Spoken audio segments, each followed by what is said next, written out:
बिस्मिल्लाहिर्रहमानिर्रहीम। विधवा बहू की अमीर सहेली ने कराई शादी। जब हमारी शादी हो जाएगी तो हम ऐसे ही किटी पार्टी करने मेरे घर पर आया करेंगे। सही बोला यार तूने, शादी के बाद सब कुछ बदल जाता है। कहाँ टाइम मिलेगा हम लोगों को।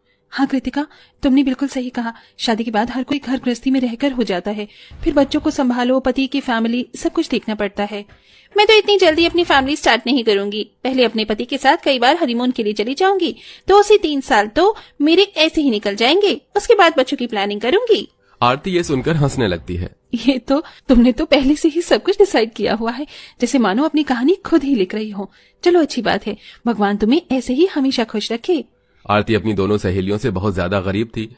वो दोनों बहुत अमीर थी, लेकिन उन्होंने कभी भी आरती को ये महसूस नहीं होने दिया कि वो दोनों अमीर हैं और वो गरीब है। ऐसे ही बचपन से लेकर उनकी अभी तक दोस्ती चलती आ रही थी। उन्होंने एक साथ स्कूल किया और उसके बाद अब कॉलेज में अपना फाइनल ईयर कर रही थी। चलो कॉलेज तो खत्म हो गया है, अब मैं तुम दोनों को ड्रॉप कर देती हूँ। एक्चुअली आज मेरा बॉयफ्रेंड आ रहा है, तो तुम एक काम करो, आरती को ड्रॉप कर देना, मैं उसके साथ जा रही हूँ। ओह माय गॉड, तुम्हारा बॉयफ्रेंड? तुमने अपने बॉयफ्रेंड के बारे में हमें तो कुछ बताया ही नहीं। हाँ यार, हमें कुछ बताना तो चाहिए था। सब कुछ जल्दी जल्दी हो गया। कल तुम मेरे घर पर आना, मैं तुम्हें पूरी कहानी बताऊंगी। अभी मैं चलती हूँ, लेट हो रही हूँ। तभी वहां पर कृतिका का बॉयफ्रेंड बाइक पर आता है और उसे ले जाता है।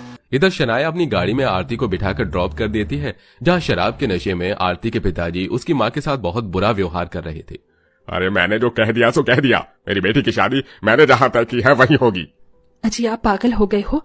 कम से कम अपनी बेटी के आगे के बारे में तो सोचो, कहीं हमारी बेटी का भविष्य खराब ना हो जाए। नहीं, मैंने कह दिया सो कह दिया, वही होगा जो मैं कहूंगा। दुर्गेश अपनी पत्नी की एक नहीं सुनता और नशे की हालत में जब वो अपनी बेटी आरती को देखता है तो उससे कहता है, अरे मेरी बिटिया रानी आ गई बिटिया, मैंने तेरे लिए बहुत अच्छा घर ढूंढा है, अब तू सुखी से वहीं पर रहना। इस तरह दुर्गेश अपनी बेटी की मर्जी के खिलाफ उसकी शादी तय कर देता है। उसके बाद बेचारी आरती को अपनी सहेलियों को बताने तक का मौका भी नहीं मिलता। काश कि मैं अपनी दोनों सहेलियों को अपनी शादी के बारे में बता पाती। आरती अपने मन ही मन ये सब सोच रही थी कि तभी उसकी सहेलियां उससे मिलने उसके घर आती हैं। कसब हो गया आरती, तुमने तो हमें बिल्कुल पराया ही कर दिया। अपनी शादी में बुलाना जरूरी भी नहीं समझा। शनाया और कृतिका को देखकर आरती की आंखों में आंसू आ जाते हैं और वो उन दोनों को गले से लगाकर रोने लगती है। तुम दोनों आ गई, भगवान का शुक्र है। मुझे माफ करना, सब कुछ इतनी जल्दी हो गया कि मैं तुम्हें बता ही नहीं पाई कि मेरी शादी हो रही है। कम से कम झूठ तो मत बोलो। तुम कॉलेज नहीं आ रही थी तो हमने सोचा तुम्हारे घर तुम्हें देखने चली आए। यहाँ पर आए तो तुम्हारी शादी हो रही थी। मेरे पिताजी ने शराब की नशे में मेरी शादी फिक्स कर दी और मैं उनकी बात को गिरा नहीं सकती, इसलिए मैं ये शादी कर रही हूँ। चलो अब मैं चलती हूँ, विदाई का समय हो गया है। आखिरी बार अपनी सहेलियों को गले लगाकर आरती विदा हो जाती है। उसकी विदाई के बाद यहाँ कृतिका अपने बॉयफ्रेंड से शादी कर लेती है, तो इधर शनाया भी अच्छे खासे अमीर परिवार में शादी करके खुशी से रह रही होती है। तीनों सहेलियों के बाद आरती अलग हो गई थी और कृतिका शनाया के साथ कई बार पार्टी भी करती थी। अरे यार कृतिका, तुम कहाँ हो? मैंने सोचा था इस बार हम दोनों एक साथ कहीं बाहर घूमने का प्लान करेंगे। अरे यार, मैं तो बार बार हनीमून के लिए निकल जाती हूँ। शादी के बाद हमारे हनीमून ही खत्म नहीं हो रहे हैं। अच्छा, बहुत बढ़िया, तुम तो पूरी जिंदगी को अच्छे से एंजॉय कर रही हो। चलो अच्छा है। वैसे मैं तुम्हें आरती के बारे में बोल रही थी। काफी समय हो गया है हमें उससे मिले हुए और मुझे उसकी बहुत याद भी आ रही है। ये तो तुमने बिल्कुल सही कहा। मैं अपने हनीमून से वापस आ जाऊं, उसके बाद हम दोनों आरती से मिलने उसके ससुराल ही चलेंगे। हाँ, ये भी ठीक है। चलो फिर तुम एंजॉय करो, मैं फोन रखती हूँ। शनाया इतना कहकर फोन रख देती है। कुछ दिनों बाद कृतिका हनीमून से वापस आ जाती है और शनाया से आकर मिलती है। इसके बाद दोनों सहेलियां अपनी गाड़ी में बैठकर आरती के घर को ढूंढने के लिए निकल पड़ते हैं। अरे यार, ऐसा भी क्या हो गया है जो हमारी सहेली अलादीन के चिराग की तरह गायब ही हो गई है? कहीं भी चले जाओ, हर कोई यही कहता है कि पहले वो यहाँ रहती थी, अब नहीं रहती। अब बताओ, ऐसे हम अपनी सहेली को कहाँ कहाँ ढूंढेंगे इस गाँव में? आरती के साथ कुछ तो गलत हुआ है, मुझे ऐसा लग रहा है, वरना उसी जगह जगह अपना घर बदलने की जरूरत क्यों पड़ती? हमें हिम्मत नहीं हारनी चाहिए, हमें उसे ढूंढना चाहिए। कृतिका और शनाया सुबह से ढूंढते ढूंढते शाम तक पूरे गांव में ढूंढते ही रह जाते हैं, लेकिन उन्हें आरती कहीं नहीं मिलती। गांव का एक आखिरी घर रह जाता है।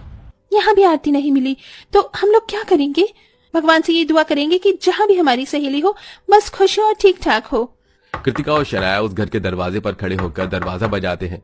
कोई दरवाजा आकर खोलता है तो कृतिका और शनाया हैरान हो जाते हैं, क्योंकि उन्होंने जैसा सोचा था वैसा कुछ भी नहीं हुआ था। उनके सामने उन्हीं की सहेली आरती सफेद साड़ी में खड़ी थी। अपनी सहेलियों को देखते ही आरती बहुत खुश हो जाती है।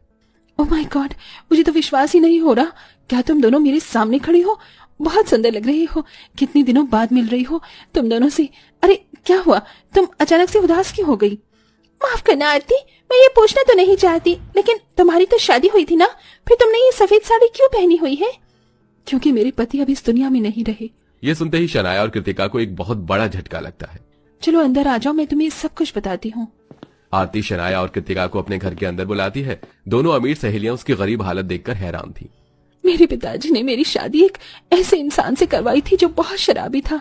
शराब की वजह से उसका पूरा लीवर खराब हो चुका था और इसी के चलते शादी के कुछ समय बाद ही यह हादसा हो गया। इस शादी के पिताजी ने पैसे भी लिए थे। इसका मतलब उन्होंने मुझे शादी करके विदा नहीं किया था, बल्कि मुझे एक घर में बेच दिया था और मेरा शराबी पति मुझे दिन रात मारा करता था। उसके मरने के बाद मुझे थोड़ा सा दुख भी हुआ, लेकिन थोड़ा सुकून भी मिला कि अब मुझे मारने वाला कोई नहीं है। आरती को रोता हुआ देख कृतिका और शनाया उसके हाथों को पकड़कर उसे हौसला देते हुए कहती हैं, ऐसे रोने से कुछ नहीं होता। और तुमने इतने समय से हमें याद क्यों नहीं किया? क्या हम तुम्हारी कुछ नहीं लगती हैं? अरे हम भी तुम्हारी ही सहेलियां हैं।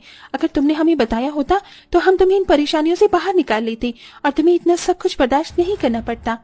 लेकिन अब तुम्हारी जिंदगी हमारी है और अब देखना सब कुछ ठीक हो जाएगा। मेरे पति का एक भाई है दूर का, बहुत अच्छा बिजनेस है उसका और अमीर भी है। ऊपर से वो औरतों की बहुत इज्जत भी करता है। क्यों ना हम तुम्हारी शादी उसी से करवा दें? अरे नहीं नहीं, मुझे शादी नहीं करनी। थोड़ी सी जिंदगी निकल गई है, थोड़ी सी और निकल जाएगी। ओह गॉड यार, बी प्रैक्टिकल। आजकल ऐसा कुछ नहीं है कि थोड़ी सी जिंदगी और थोड़ी सी और निकल जाएगी। तुम्हारे आगे पूरी जिंदगी पड़ी है और हम तुम्हें इस हालात में नहीं देख सकते। हम दोनों तुम्हारी शादी करवाएंगे और इस बार तुम्हारी शादी बहुत धूम धड़ाके से होगी। देखना, अब आगे जाकर तुम्हें बस खुशियां ही मिलेंगी। इस तरह शनाया और कृतिका मिलकर कृतिका के देवर से आरती का रिश्ता तय कर देते हैं। विपुल को देखकर आरती उसे पसंद कर लेती है और यहाँ विपुल भी आज के जमाने का था। उसे आरती के विधवा होने से कोई फर्क नहीं था, बल्कि वो तो उसकी सादगी से बहुत खुश हो गया था, जिसकी वजह से वो उससे बहुत जल्द शादी कर लेता है। अब शादी के बाद गरीब आरती एक अमीर परिवार में आ जाती है, जहाँ उसके ससुराल वाले उसे बहुत इज्जत देते हैं और यहाँ विपुल भी उसे बहुत अच्छी तरह से अंडरस्टैंड करता है। कभी कभी वीकेंड में उसे डिनर के लिए बाहर ले जाता है, तो कभी वो हनीमून मनाने जाते हैं। आज अगर मैं ये जिंदगी जी रही हूँ तो सिर्फ तुम दोनों सहेलियों की वजह से जी रही हूँ। आज के जमाने में कोई किसी के बारे में इतना नहीं सोचता जितना तुमने मेरे बारे में सोचा है। भगवान ऐसी सहेलियां हर किसी को दे। तुमने मुझे फर्श से उठाकर अर्श पर पहुंचा दिया। ये तुम कैसी बातें कर रही हो? तुम हमारी सहेली हो और हम हमेशा एक साथ ऐसे ही रहेंगे, सुख में भी और दुख में भी। हाँ देखना, हमारी दोस्ती कभी नहीं टूटेगी। इस तरह वो तीनों सहेलियां एक साथ खुशी खुशी रहने लगती हैं।